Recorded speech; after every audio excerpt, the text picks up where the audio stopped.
2 jours pour faire un film, est-ce que c'est réellement possible? C'est le challenge que je me suis donné il y a quelques semaines en m'inscrivant avec mon équipe au festival du 48 heures Film Project. On va revenir tout au long de cette vidéo sur cette expérience et sur le processus de création de mon dernier court-métrage, Love. Avant de commencer, merci d'avoir cliqué sur cette vidéo, vous pouvez la liker et vous abonner à la chaîne pour nous soutenir. Et si mon contenu vous intéresse, je vous renvoie vers ma page Instagram, c'est là que je publie le plus de mon contenu. Donc aujourd'hui on va parler de Love, ma dernière fiction réalisée. Il est donc préférable de l'avoir vue avant cette vidéo. Si c'est pas le cas, je vous laisse aller la visionner et revenir ici pour en savoir plus. Mais alors, comment est né ce court-métrage? Il faut savoir que j'ai pas été tout seul à porter ce projet. J'ai 2 amis comédiens, Guillemette et Simon, qui m'ont fait part de leur volonté à participer à un festival, en l'occurrence le 48 heures Film Project de Lyon.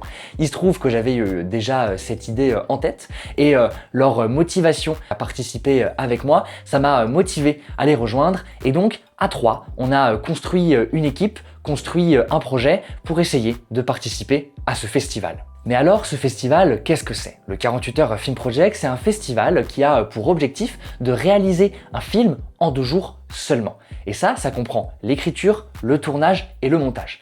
Comment ça se passe? Le vendredi soir, les équipes se réunissent pour prendre connaissance de leurs thèmes et des contraintes imposées. Le vendredi soir, on écrit, le samedi, on tourne et le dimanche, on monte. Alors pour préparer au mieux ce week-end de 48 heures, j'ai eu quelques réunions avec mes amis Guillemette et Simon pour préparer au mieux ce film. Mais alors, on n'avait pas grand-chose à préparer puisqu'on a très peu d'éléments en notre possession. On ne peut pas commencer à penser à un film, à l'écrire, puisqu'il faut attendre les contraintes et les consignes du week-end en particulier, ce qui nous empêche totalement d'être inventifs avant cette date. Alors nous, dans notre cas, on s'est réunis à plusieurs reprises pour parler des lieux de tournage qu'on avait en notre possession, des idées, des thèmes qu'on aimerait bien idéalement aborder et aussi et principalement pour constituer une équipe. Et pour cela, on a chacun sorti notre carnet d'adresses et on a appelé nos connaissances et amis dans le milieu et on a réussi comme cela à fusionner nos réseaux et à créer une équipe superbe. Je vous renvoie donc dans la description dans laquelle j'ai notifié toutes les personnes qui avaient travaillé de près comme de loin sur ce projet. Ils ont vraiment fait un travail superbe. N'hésitez pas aussi à aller voir leur travail sur leurs réseaux respectifs si ça vous intéresse. Mais alors, qu'est-ce qui est ressorti de ces différentes réunions? Premièrement, on a constitué une équipe. On a pu rencontrer certains membres en amont pour idéalement se connaître un petit peu avant le début de ce week-end de film. Et puis, on s'est fixé et calé sur un lieu de tournage, en l'occurrence une entreprise. Et donc là, je remercie la boîte Alunit qui nous a gentiment ouvert leurs portes pour qu'on puisse tourner. Pour moi, c'était important d'avoir un lieu prédéfini en me disant, quoi qu'il arrive, on essaye et on fait tout pour écrire dans ce lieu de tournage. Ça nous évite un petit peu de s'éparpiller et de perdre du temps à choisir entre différents lieux. Ce sera ce lieu-là, une open space, les locaux d'une entreprise. Nous voilà le vendredi 24 octobre à 18 h au kick-off pour le début de ce festival. Alors le kick-off, qu'est-ce que c'est? Comme je vous l'ai dit, le vendredi, au tout début, les équipes, les différents participants se réunissent dans un endroit pour prendre connaissance de leurs thèmes et contraintes imposées. Mais alors, qu'est-ce que c'est que ce thème et ces contraintes? Il faut savoir que chaque équipe tire dans un chapeau un petit papier avec un thème imposé. Donc ça peut être comédie, drame, absurde, danse, western, road trip. Et c'est un thème sur lequel il devra se caler pour faire son film. Alors, petite chance, on a le droit à 2 tirages au sort afin de choisir le genre qui nous intéresse le plus. Le kick-off commence donc par un mot des organisateurs et un membre du jury qui anime ce petit événement et qui va nous faire monter tour à tour sur scène afin de piocher notre thème. Les différentes équipes montent donc tour à tour sur scène pour aller chercher leur thème et puis c'est au tour du prodeur d'aller piocher le sien et c'est donc Guillemette, notre comédienne, qui monte et qui plonge la main dans le bol et qui tire un premier thème. Film de danse. Alors autant vous dire qu'à ce moment-là, je regarde Tom, mon assistant réal, et qu'on a tous les deux la même envie, sauter sur Guillemette pour l'étrangler. Mais bon, c'est pas sa faute, il y a un facteur chance évident, donc on lui laisse un second choix. Elle plonge sa main une nouvelle fois, et là, elle tire le thème. Romance. Romance. Et là, c'est beaucoup mieux. C'est pas forcément le thème qui nous inspirait le plus au départ, mais à côté de films de danse, c'est super. Et nous voilà avec nos deux thèmes imposés. Là, il n'y a pas vraiment de réflexion. Évidemment qu'on va partir sur le film romance. Et là, on commence déjà à réfléchir à des idées, à des scénarios. Parce que oui, je vous l'ai dit, chaque minute compte, donc on n'en perd pas une. Non, alors ce qui est bien, c'est que je pense que là, pour l'instant, ça ne nous parle pas de ouf ces thèmes, mais avec les autres contraintes, on pourra voir si ça nous inspire un truc. Et je pense que si on a un bon personnage, une bonne réplique, ça peut être super. Et on a à peine le temps de commencer à réfléchir que les 3 contraintes sont annoncées. Et pour ce week-end, les 3 contraintes sont les suivantes. L'objet imposé est un râteau, la réplique imposée est « tu le penses vraiment » et le personnage imposé est Louis Chardin, un inconnu. Alors, si on prend ces 3 contraintes point par point, je suis un petit peu perplexe. Principalement par l'objet qui est le râteau, car si vous vous souvenez bien, je voulais tourner dans une entreprise, dans une open space. Et autant vous dire qu'un râteau dans un bureau, c'est pas hyper banal. Et très rapidement, on trouve la solution sur le lieu du kick-off. On pense automatiquement au petit jardin zen qui comporte des petits râteaux pour ratisser du sable blanc au milieu de cailloux. On se dit que c'est l'objet le plus adapté qui permettrait d'intégrer un râteau dans une entreprise. Et donc j'envoie directement Hugo, mon bras droit, filer en tram dans le centre-ville avant que les magasins ferment pour aller acheter ce fameux jardin zen. À côté de ça, la réplique ne nous inquiète pas forcément. On va bien réussir à la caler quelque part. C'est ce qui nous fait le moins peur. Et ensuite le personnage, c'était un petit peu différent parce que en se basant sur les contraintes des années précédentes, généralement c'était un nom, un métier ou une petite particularité, par exemple Louise Martin, médecin, et là pour le coup c'était un inconnu. Et donc la particularité c'est que ce personnage devait être inconnu de tous les autres personnages du film. Donc c'était un petit peu particulier, mais pas inintéressant. À partir de ce moment-là, on ne perd pas une seconde et on repart directement à mon appartement pour commencer la phase d'écriture qui va durer toute la nuit. Et donc on se retrouve à plusieurs dans mon appartement pour commencer à discuter des premières idées et pistes pour le film. Alors au départ, ça fuse un peu dans tous les sens, mais assez rapidement, on va venir se centrer sur un thème bien précis, celui de l'intelligence artificielle. Parce que oui, je vous ai évoqué un petit peu plus tôt qu'on avait discuté des différents thèmes qui pouvaient nous intéresser, et moi, un des thèmes qui m'intéressait, c'était celui-ci. J'avais en tête comme des petites bribes d'épisodes de Black Mirror qui nous projetaient dans un futur plus ou moins proche, afin de faire une petite critique sociale, ou en tout cas de la société actuelle. Chacun essaye donc de réfléchir à des petits scénarios dans sa tête, on essaie de tout mettre en commun, et puis au bout d'un certain temps, on arrive à cette idée de départ que vous connaissez, un homme qui décide de venir braquer la start-up qui a fondé l'intelligence artificielle dont il est tombé amoureux afin de la récupérer et de l'emmener avec lui. Une fois cette idée validée, c'est parti, on est à fond, on a enfin trouvé notre synopsis, on va pouvoir du coup travailler dessus et développer un film à partir de cette simple phrase. Et donc à partir de ce moment-là, les différentes personnes rentrent chez elles et puis on reste en petit noyau pour la séance d'écriture qui va durer toute la nuit.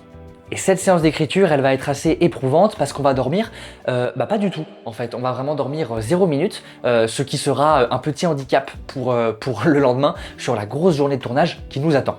Mais bon, c'est pas grave, c'est pour le bien du film et pour écrire un scénario consistant. Et afin d'être le plus efficace possible, on va se répartir le travail d'écriture à deux avec Tom, qui va également faire un travail de co-scénariste, puisque je vais commencer à réfléchir à l'évolution de l'histoire, pendant que lui va approfondir vraiment les dialogues, et puis inversement en fonction des différentes phases de la nuit. Et globalement, toute la nuit se résume à nous, devant l'ordi, à essayer à écrire et à réfléchir aux différentes possibilités qu'on a. Et c'est vraiment ce que j'ai trouvé le plus dur durant cette expérience de 48 heures. C'était vraiment la phase d'écriture. Pourquoi ? Parce qu'on a absolument zéro recul. Alors c'est lié au temps, effectivement, mais quand on écrit un scénario, on a du temps pour y repenser. Si on met une vanne, bon, peut-être qu'avec le recul, 1 ou 2 jours après, on se dit en fait non, c'était pas très drôle, on y revient. Là, on ne peut pas. Donc on doit avancer, on doit écrire, et si la vanne elle marche pas, je sais pas comment on fait, mais c'est pas envisageable pour l'instant. C'est nul! Fort heureusement, j'ai pas l'impression d'avoir eu ce genre de problématique. On écrit du coup durant toute la nuit et le scénario est terminé à 7 h du matin. Combien? Voilà, faut savoir qu'il y a une partie de l'équipe qui était à l'appartement, qui était déjà sur le lieu de tournage pour prendre possession des lieux, commencer à amener un petit peu de matériel. Et moi, je suis encore là à l'appartement pour exporter la version finale et envoyer tout ça sur le groupe de l'équipe afin que tous les comédiens puissent prendre connaissance à 7 h du matin du scénario afin de pouvoir commencer à jouer les premiers plans entre 9 h et 10 h. Donc là, ils ont fait un super travail. Donc nous voilà arrivés dans les locaux d'Alunit pour commencer ce tournage. Tout le monde est globalement assez fatigué. Il y a certaines personnes comme les comédiens ou l'équipe technique qui ont pu effectuer une nuit un peu plus réparatrice, qui prennent le devant et qui sont super efficaces, qui commencent à mettre en place le plateau. Et moi, je suis mort. C'est-à-dire que je suis absolument malade, je stresse beaucoup et quand je stresse, je fais de l'acide dans le ventre et donc j'ai très mal au ventre et donc je passe ma matinée à être allongé, à avoir envie de vomir. C'est assez désagréable et je vois tout le monde commencer un petit peu à travailler et moi qui est un petit peu en PLS, j'ai un peu l'impression de rien foutre et ça, je déteste. Et à vrai dire, le tournage se passe plutôt bien. On arrive à valider petit à petit les différentes scènes. Ça fonctionne globalement assez bien. Il n'y a pas de doute sur le scénario. Il y a déjà un très bon point parce que quand tu écris un truc la veille en étant complètement mort, le lendemain, ça peut arriver que tu te dises « bah attends, c'est pas terrible ce qu'on a écrit ». Ça n'a pas été notre cas, on a tous pris du plaisir. Et malgré le peu de temps qu'on a à notre disposition, on arrive quand même un petit peu à rigoler, à vivre quelques moments assez sympas, à faire des blagues tout simplement pour décompresser un petit peu cette pression constante qu'on a depuis la veille. Ah, t'es comédien ? Peut-être un poil pas trop. Ah oui. Arrête, la connerie. Je sais pas. Je sais pas pourquoi on me demande de tenir une perche depuis tout à l'heure, mais... Non, mais écoute... mais il se trompe. Mais c'est bien que tu me le dises, parce qu'en vrai, au bout d'un moment, je me disais peut-être que c'est... Peut-être que c'est un faut pas lui faire tenir la perche. Ouais, non, en fait, non, pas du tout, c'est juste C'est le comédien, d'accord. Mais ça arrive à tout le monde. Qu'est-ce que... Il s'occupe pas du son, c'est le comédien. La fois est pas passée ou quoi? Et globalement, c'est à peu près tout. On n'a pas trop de galères, si ce n'est le temps qui presse concernant la lumière extérieure, parce qu'il y avait une grosse partie de notre éclairage qui était due à la lumière ambiante du ciel qui pénétrait via un toit en verre sur notre scène principale, en l'occurrence l'open space. On était fin octobre, donc la nuit commençait à tomber assez tôt, donc on était aussi limité sur ce point de vue-là. Et je tiens à nous féliciter parce qu'on n'a eu aucun changement de scénario, on n'a rien modifié comme ça pourrait être le cas avec un petit peu plus de recul comme je vous disais.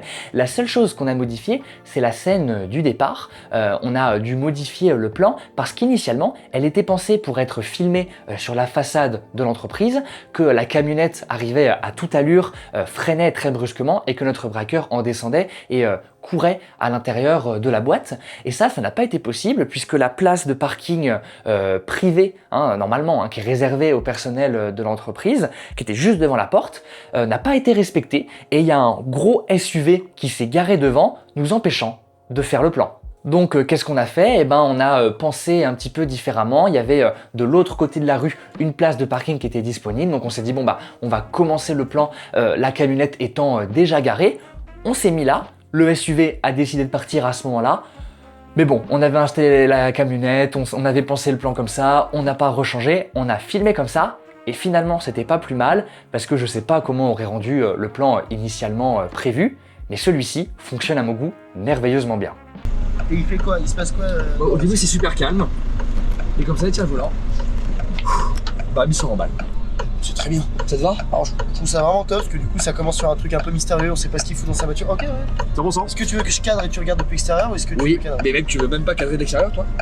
Et c'est vrai que d'ordre général, je me base beaucoup pour mes réalisations sur des références, des films qui m'ont plu, des scènes qui m'ont marqué et que j'aimerais bien retravailler et exploiter à ma manière. Et c'est vrai que là, sur le 48 heures, il y avait un petit peu moins de temps de réfléchir à toutes les références possibles. Alors j'ai cité un petit peu des mini-idées de Black Mirror à un moment. Je dirais que sur l'ambiance globale du film, moi, la référence, en tout cas visuelle que j'avais, celle que j'ai transmise au chef opérateur Valentin, c'était un petit peu Succession. C'était la référence, je crois qu'il est là en plus.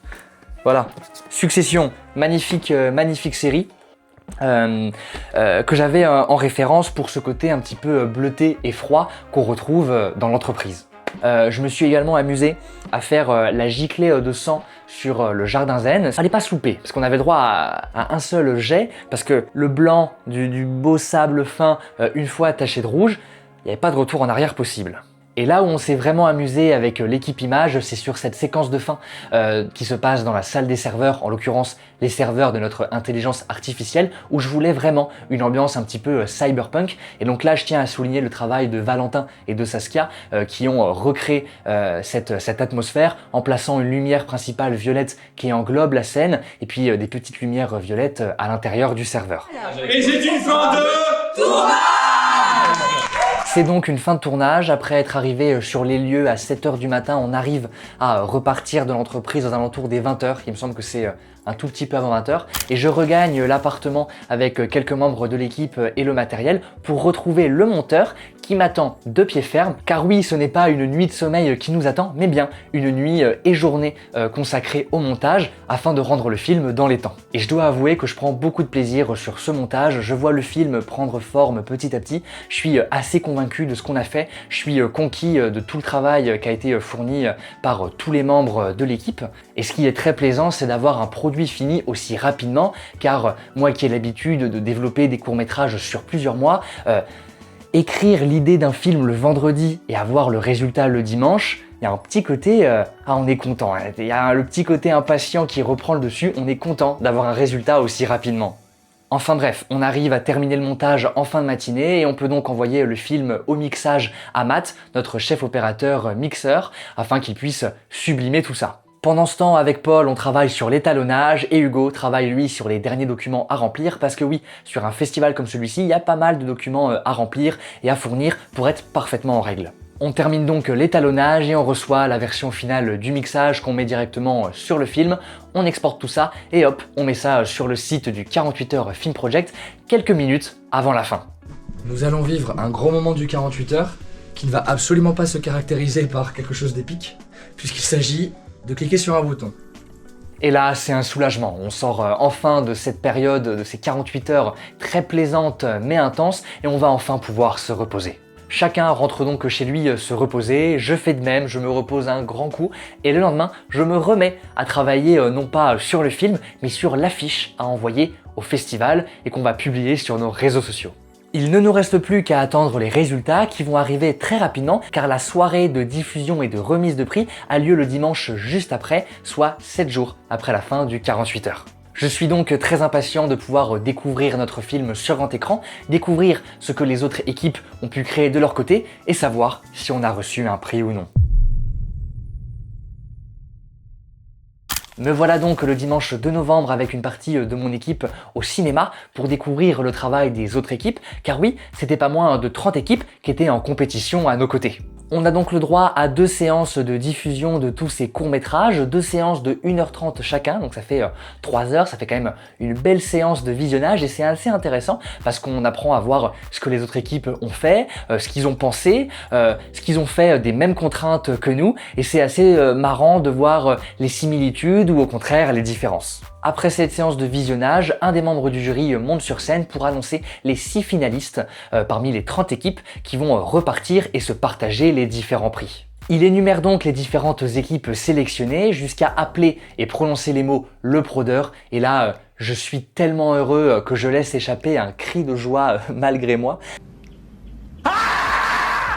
Mais je suis vraiment super content, hyper impatient de savoir combien de prix on a gagné, est-ce qu'on en a gagné un, plusieurs, et surtout lesquels. Le jury monte donc sur scène pour remettre les différents prix aux différentes équipes, et là... La meilleure image est attribuée au prodeur. Oh là là, vas-y. Nous avons remis le prix à Love de Le Prodeur. Les Prodeurs, le film Love. Vas-y. Le Prodeur, pardon. Et c'est vraiment la consécration. Je suis si heureux, je suis aux anges, je saute au plafond, puisqu'on repart avec 4 prix, et 4 jolis prix, puisqu'on repart avec le prix de la meilleure image, du meilleur son, de la meilleure utilisation du personnage, et du meilleur acteur dans un second rôle. L'image est belle. On a été au-delà de la belle image, on va pas parler de matos optique ou quoi, mais on trouvait les angles, les cadres assez intéressants. Et ça, c'est plus que positif, parce que déjà, avoir meilleure image et meilleur son sur un seul et même film, bah c'est génial. Et ensuite de ça, parce que notre acteur qui a reçu le prix du meilleur acteur dans un second rôle, c'est Damien Roux, celui qui interprète Louis Chardin, notre inconnu, et c'est pour ce personnage-là qu'on a reçu le prix du meilleur personnage. Et je suis vraiment très content d'avoir obtenu ce prix pour ce personnage-là, car au moment de l'écriture, on trouvait ça très marrant que ce personnage inconnu de tous était initialement, normalement connu. À l'écriture, ça nous faisait beaucoup rire. Et donc, on s'était dit, soit c'est un malus, soit c'est un bonus. Ça a été un avantage.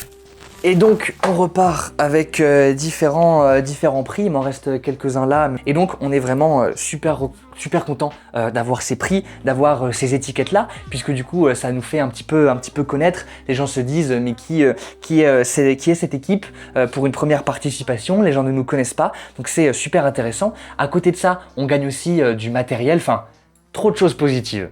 Et c'est là que s'achève cette diffusion remise de prix. Je ne peux pas être plus heureux et donc on décide de poursuivre la soirée au bar d'en face pour fêter ça. Et c'est à ce moment-là qu'on peut célébrer, mais aussi discuter avec le jury pour en savoir un petit peu plus sur ce qui les ont convaincus, ce qu'ils ont aimé dans le film ou pas, et puis discuter aussi avec les autres équipes. Alors ce que je retiens notamment du jury, notamment pour le prix de l'image, ce qui leur a vraiment plu, c'est notamment la composition des différents cadrages que comporte Love, et notamment deux plans en particulier. Un plan au tout début du film avec l'arrivée de notre braqueur au milieu, entre les deux visages de nos deux employés, et également le plan en grand angle lorsqu'il est sur l'ordinateur. Bref, c'est super intéressant et super enrichissant.